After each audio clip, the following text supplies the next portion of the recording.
Good morning, শুভ সকাল। আজ হচ্ছে 17 তারিখ, 18 তারিখ। আজকে আমি একটা ভিডিও পোস্ট করেছি, সেটা আমি লিখেছি যে আমার ছেলের ছোটোবেলাকার স্মৃতিগুলো ফ্রেম বন্দি করে রেখেছি। ফ্রেমটা জায়গাতে হয়েছে প্রেম। তো তোমরা কেউ মানে বাজেভাবে নেবে না, সেটা আমি লিখতে চেয়েছিলাম ফ্রেম, কিন্তু স্পেলিং মিস্টেক হয়ে আমার সেই জায়গাটাতে হয়ে গেছে প্রেম। তো এই জায়গাটা তোমরা একটু মানিয়ে নেবে। এই জায়গাটা আমার একটুখানি ভুল হয়েছে। আমি যখন একদম ভিডিও পাবলিক করে ফেলেছি তখন আমি দেখছি যে আমি এই জায়গাটা ভুল করে ফেলেছি।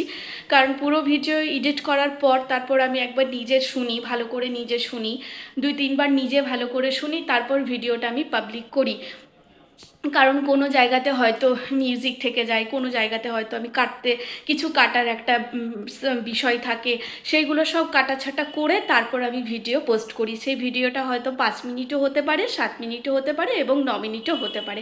তো যাই হোক, আজকে আমি মানে মানে এমন জায়গাতে আমি মিস্টেক করে ফেলেছি, সেটা হচ্ছে ফ্রেমবন্দি আমি লিখতে চেয়েছিলাম, কিন্তু আমার স্পেলিং মিস্টেক হয়ে জায়গাতে হয়েছে প্রেমবন্দি। তো তোমরা একটু ওই জায়গাটা মানিয়ে গুছিয়ে নেবে, এটাই আর কি আমার বলার।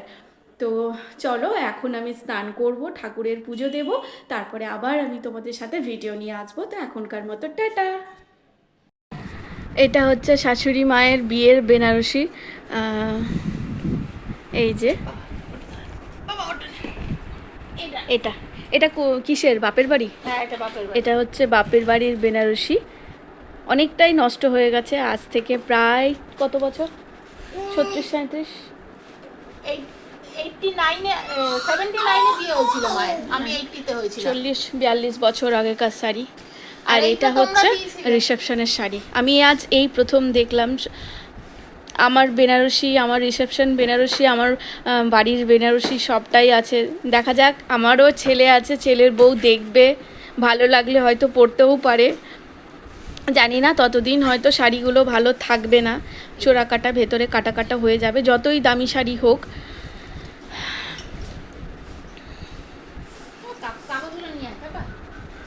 তখনকার দিনের মতো তখনকার দিনের শাড়ি, এখনকার দিনের মতো এখনকার দিনের শাড়ি।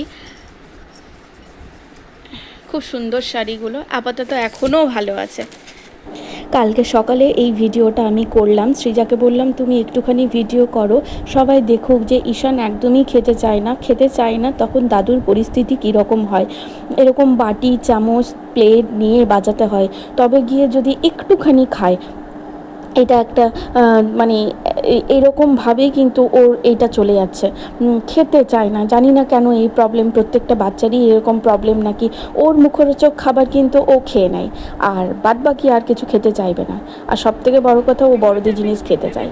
এখানে দেখো, ঘুম থেকে উঠে গেছে, উঠে পরে দিদিকে এরকম করে দেখছে মোবাইল ঘাঁটতে, ওর আর নিচে বসবে না, দিদির পেছনে পিঠে বসে নিয়ে টুকি টুকি খেলবে। ভীষণ দুষ্টু এইটুকুনি ছেলে, আর সৃজাকে ধরে ধরে মারে, চুল কান ধরে ধরে মারে, ভীষণ দুষ্টু আমার ছেলে। হ্যাঁ, আর ও পিঠেই বসবে, নিচে নামবে না, এত দুষ্টু। দেখো টুকি টুকি করছে, এটা হলো, এবারে ওই দিকে গিয়ে এবার টুকি করবে। এইটুকুনি ছেলে, ভেবো না তোমরা, ভীষণ দুষ্টু। আর রাত্রিবেলাতে বিরিয়ানি খাবো, বিরিয়ানির পেছনে অনেক কাহিনী আছে, কারণ আমি 2-3 দিন পর পর পয়লা বৈশাখ থেকে না আমি বেশ একটু ফাস্টফুড খেয়ে ফেলেছি। আর এটা হাজব্যান্ড একটুখানি আমাকে বকাবকি করেছে, কারণ আমার ফাস্টফুড বেশি খাওয়া বারণ। আমি অ্যাকচুয়ালি কোনো দিন সেরকম খাই না, একদমই খাই না, আমার খাওয়া বারণ। তো একদমই খাই না, 2-3 দিন পর পর খেয়েছি, তো আমাকে বিশাল বকাবকি করেছে। আর বলেছি যে কালকে খাওয়ার পর এখন আর খাবো না। তো সত্যি কথা, এখন আর খাবো না। সত্যি আমাকে বলছে তুমি মুখকে সামাল দাও, না হলে কিন্তু তোমার আবার অসুবিধা, প্রবলেম।